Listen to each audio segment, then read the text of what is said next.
So I'm 50 and I'm more financially broke than I've been at any time in my life, which is very depressing, especially given everything that I've accomplished and been through. It seems like it's all for nothing because I'm back to square one, so to speak. So he's 50. He don't look 50. Doing the workouts and the push-ups and the walks have really helped my mental state. But walking, push-ups, exercise keep you young. I noticed that when I start to face the financial reality, I default to old ways of like escaping and being moody and lack of presence and all that. I guess to avoid the feelings of inadequacy and the sadness that comes along with not being able to solve this shit fast enough.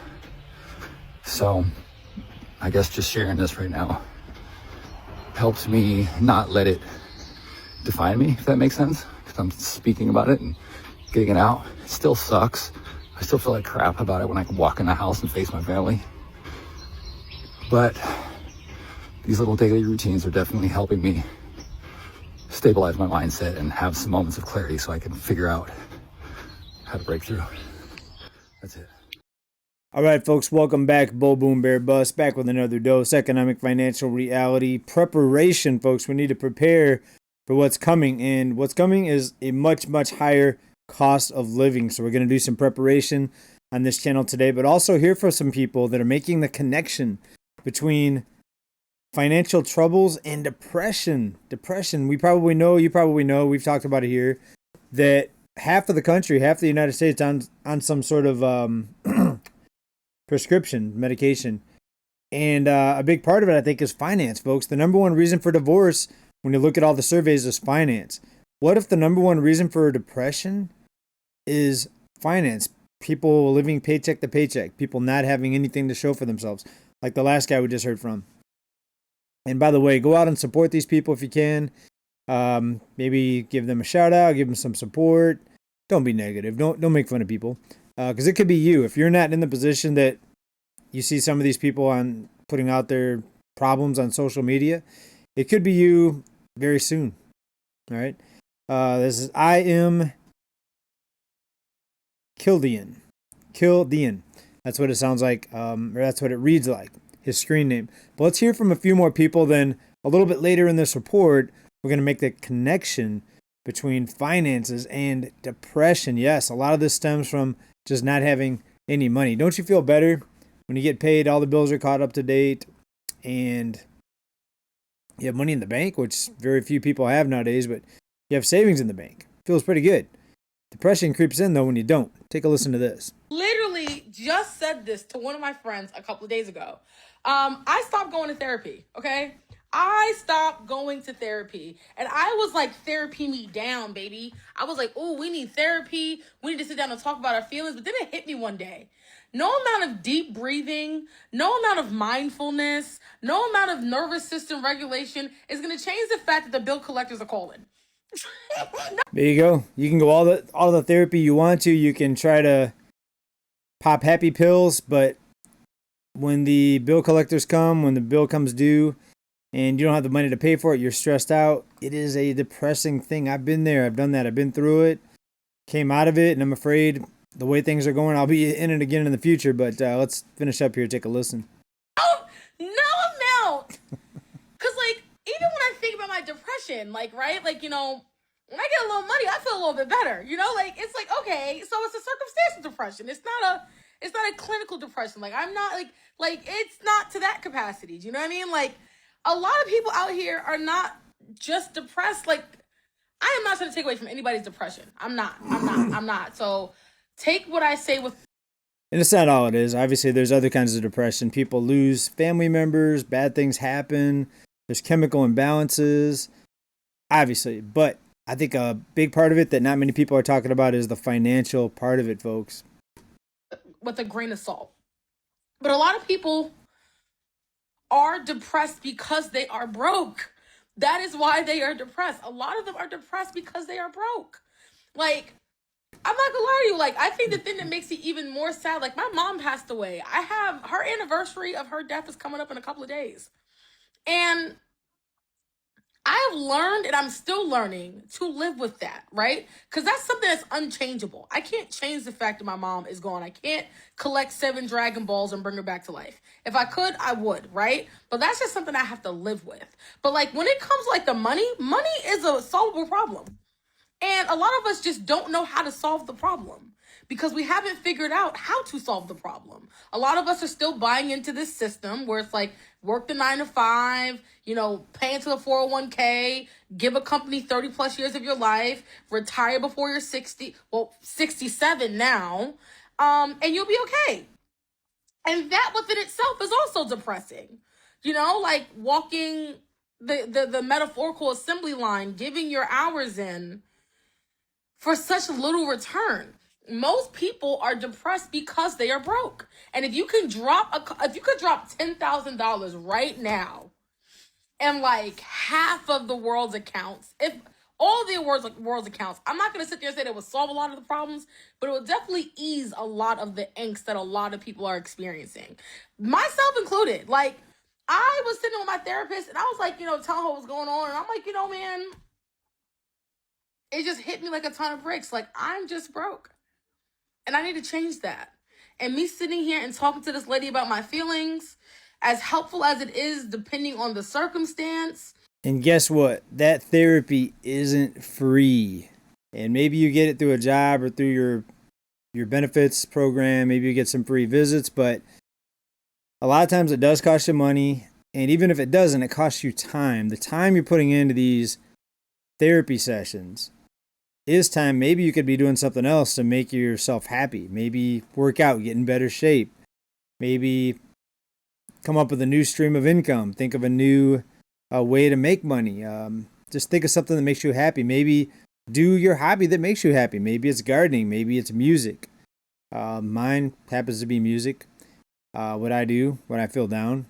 I don't really have a lot of time to do it, but when I do feel down, it makes me feel better. Creating something makes me feel better. Growing just a little bit of food I grow in my garden makes me feel better. So that's what I want to talk about, folks. Preparation. When we know the cost of living is about to go higher, and it's not about to, it's went higher over the past year. And last year was higher prices versus the year before that. And the year before that, prices are higher than the year before that. You see what I'm saying? It's price levels are getting higher. Inflation may be slowing, but slowing doesn't mean prices are coming down. Slowing means prices are going up, just not as fast as they were previously. But bottom line, prices are still going up. Most of you know this. Let's prepare for what's ahead of us, folks. For some people, just cutting back spending is going to be enough to keep you in the safety zone. We'll call it that. Cutting back on unnecessary spending. No entertainment, no snacks, foods you don't need. Just eat healthy, essential foods. And some of you are saying, what's the point of life if I can't enjoy it? I get it. I've been there. And I'm like that some days. I'm like, let me just go, whatever. Let me just go spend money on amusement park. Of course, I've got kids. So we have those days with the SeaWorld this year. When traveling a little bit, just Southern California stuff, nothing major. We have days where we go out and just do stuff just to do it, even though we don't have to. Better than sitting at home. All right. But when you have a family, you have to compromise. For me, I really, before I was a father, before I had a family, I used to really not spend money at all if I didn't have to. I'd find stuff to do that was free. I'd go to the beach. I'd go running, go to the gym. Well, gym membership's not free, but you get my point. There's a lot of things you could do that don't cost that much versus the vacation, the buying, what do they call that? Retail therapy, shopping sprees to make yourself feel better. Let's hear from a few other people. Then I've got some economic numbers I want to get into and some more preparation talk here. But listen to this. It's not just the U.S. It's not just the United States. Take a listen. I feel really down and I have a lot of anxiety. And I don't feel good at the moment. I feel really down and I have a lot of anxiety. I'm constantly thinking about whether I'm a good mother. Is my daughter doing okay with her spelling? Is she at the right reading stage? Are they eating healthy food? Am I doing enough so they become functioning adults? I have assignments to write and a job that requires so much of me. I just can't seem to find a good balance right now. My daughter goes to bed about 7:30, and the other night my son said, "What are you doing?" Because it was so early in the evening, and he's probably noticed that. Wow, that looks good. All right, what's in that? I just got to pause real quick here. Carrots, is that potatoes? Looks really good, whatever it is. That would get me out of, if I was depressed, that would get me out of depression right there. That dinner. I've been going to bed really early. I have no motivation. So once she's gone to sleep, I just lay there in my bed for hours. I'm trying really hard to work on my finances, and even that is stressing me out. There is a never-ending pile of clothes in my room. I'm constantly washing up. Can't remember the last time I picked up a book and just had some time for myself. My mental health feels like it's falling apart, and I have no time to fix any of that right now because I have to get up and show up for my kids every day and just keep the house running. A lot of the time, I feel like a massive failure. No matter how much I do, I feel like it's never enough. I'm always thinking about the mistakes I made in the past. It might be seasonal depression. I never found true love in this life, quite like being alone. No one's been able to outsource me in many areas. My brain just feels so busy with thoughts. Anyone else feel like this? Wow. So think about that, folks. Not having any time to yourself can be depressing. But then you hear about the people that have time to themselves and they wish they had a family. They wish they had a significant other. And what you can learn from that is be careful what you wish for. You may think having a significant other is the best thing to ever happen. But then you find out you're arguing all the time. You're arguing about money. And you're with someone that wants to spend money when you don't want to. And they want to do things you don't want to. And now you've got to compromise. And that could be depressing, right? If you're used to being your own person, being independent, being free, and now you have all these other compromises you have to make, and sometimes it involves financial decisions that you didn't want to make. It can be depressing, folks. So a lot of people just need to look at yourself, what's best for you. Are you in a situation that you need to get out of? Maybe it's a relationship, maybe it's a job. Are you in a situation where you're just spending money unnecessarily? You're gambling. We talked about the NBA player just our last episode. He got evicted from his apartment in Detroit because he has a gambling problem. So someone making NBA money is getting evicted, right? So a lot of times it's more about your habits and how you handle things and how you deal with things versus your income. Now, of course, the more money you make, the better. But if you're blowing more money than you're making, more money is not always the solution. All right, you can make maybe less money, but just don't spend as much, right? So want us to think about these things, but let's take a look at some economic news, folks, because things are about ready to get a lot crazier. Wages are being garnished right now. Student loans that are late. Now these students are getting up to 15% of their paychecks garnished. And that's going to cause some reverberations throughout the economy when they pull back on the spending because they have that much less in their checking account. And if inflation and the high cost of everything wasn't bad enough, look what Wal-Mart got caught doing. Largest U.S. retailer, Wal-Mart, to pay $5.6 million for overcharging customers. Overcharging. So the price on the shelf or on the tag was not the price that rang up at the register. And how many people check everything on their receipt? And how many people look through the receipt and you remember every price that was on the shelf? Right? It's impossible. If you're buying one or two things, maybe. But if you're buying multiple things or a cart full of items, you can't remember all the things unless you took a picture of everything you bought, took a picture of the price tag, and went back and double checked it. But most people don't have time for that, folks. So what's going to happen? Who's going to get this money here? Everyday low price, yeah. That's because they've wiped out all the small retailers, so I guess they are the lowest price. Officials announced Friday that Walmart, the nation's largest retailer, came to a settlement over this lawsuit. They're overcharging customers. What I wanted to find out, though, was are the customers that were overcharged going to get the money back? It doesn't look like it. It doesn't say anything about that in this article. When someone brings in an item to the register to scan, the price must be right, said Santa Clara County District Attorney Jeff Rosen. Walmart, which operates 280 stores in California, was also sued for overcharging customers back in 2012. They had to pay $2.1 million.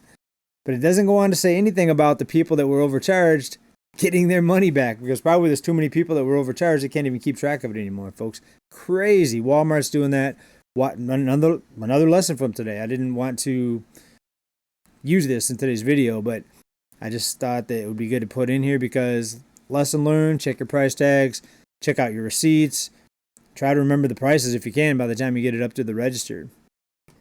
And things are finally hitting the fan for a lot of people, folks. People are forced to cut back on certain types of spending, like vacations and even Las Vegas. Look at this. Las Vegas sees a big drop in tourism, hinting at broader economic woes. Also, there's a lot of price gouging and greedflation happening in Las Vegas, where they're charging people a lot more to just park their car.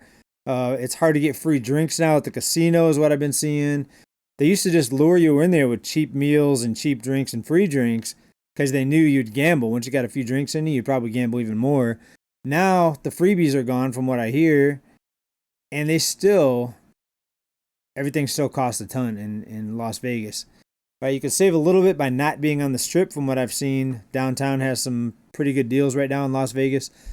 But overall, people are starting to cut back and pull back on the spending in Las Vegas. So they're going to have to adjust their prices if they want people to come back, folks. But that's it for today. What do you think about the connection between financial stress and depression? We know 70% approximately in the U.S. here living paycheck to paycheck. Is that why depression continues to go higher along with these financial difficulties getting worse, getting higher, right? Let me know down in the comments, everybody. As always, keep stacking. Bye for now. Peace.